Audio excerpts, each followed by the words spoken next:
ஏபிசிஐடி மொபைல்லே எப்படி கிரியேட் பண்ணுறதுன்னு வாங்க பார்க்கலாம்.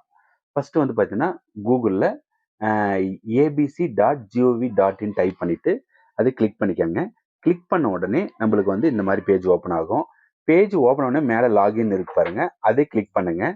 அதை கிளிக் பண்ண உடனே நம்மளுக்கு இந்த மாதிரி 2 ஆப்ஷன் வரும். ஒன்று ஸ்டூடெண்ட்டு, இன்னொன்று அவார்டிங் இன்ஸ்டியூட். ஃபர்ஸ்ட் ஆப்ஷன் ஸ்டூடெண்ட்டை கிளிக் பண்ணிக்கோங்க. ஸ்டூடெண்ட்டை கிளிக் பண்ண உடனே நம்மளுக்கு என்ன வரும்னா இந்த மாதிரி பேஜ் வரும். இந்த மாதிரி பேஜ் வந்த உடனே நம்ம மொபைல் நம்பர், பின் நம்பர் நம்ம கிரியேட் பண்ணல. அதனால கீழே வாங்க, நியூ யூசர் சைன் அப்னு இருக்கு. புதுசாக கிரியேட் பண்ணணும். அதனால அதை கிளிக் பண்ணிக்கோங்க.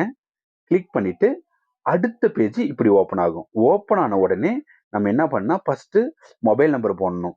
மொபைல் நம்பர் எது போடணும்னா, நம்ம ஆதார் நம்பர் லிங்க் பண்ணியிருப்போங்க இல்லையா, அந்த மொபைல் நம்பர் போடுங்க.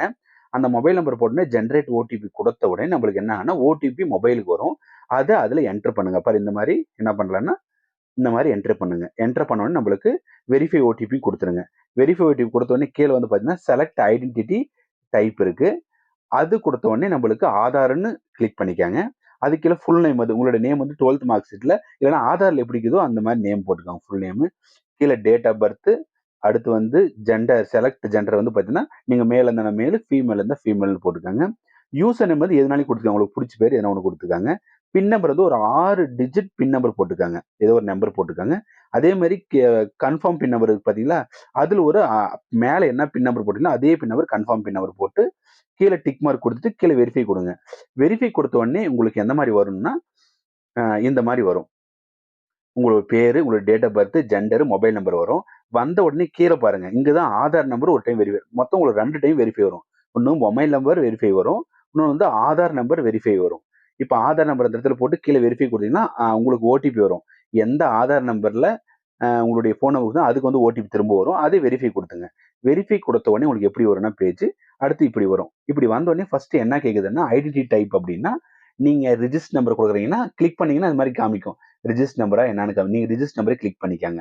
அது கீழே பாருங்க ஐடென்டிட்டி வேல்யூன்னு இருக்கும். அதில் வந்து ரிஜிஸ்டர் நம்பர் அப்படி டைப் பண்ணிக்காங்க. நீங்கள் யூஜில் என்ன ரிஜிஸ்டர் நம்பரோ அதை அப்படியே டைப் பண்ணிக்காங்க.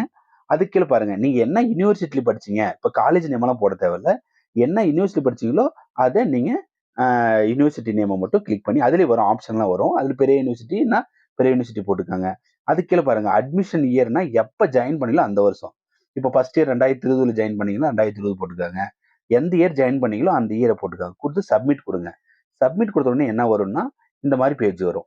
இந்த மாதிரி பேஜ் வந்தோடனே இங்கே தான் என்னது அந்த ஏபிசி 12 நம்பர் நம்மளுக்கு வந்துடும். இதுதான் அடுத்தது வந்து பார்த்தீங்க அப்படின்னா அதனுடைய கார்டோட போட்டோவோட வந்துடும். அந்த ரவுண்ட் பண்ணிக்கிற பார்த்தீங்களா, அதில் 12 டிஜிட் நம்மளுக்கு வந்துடும். இவ்வளோதாங்க.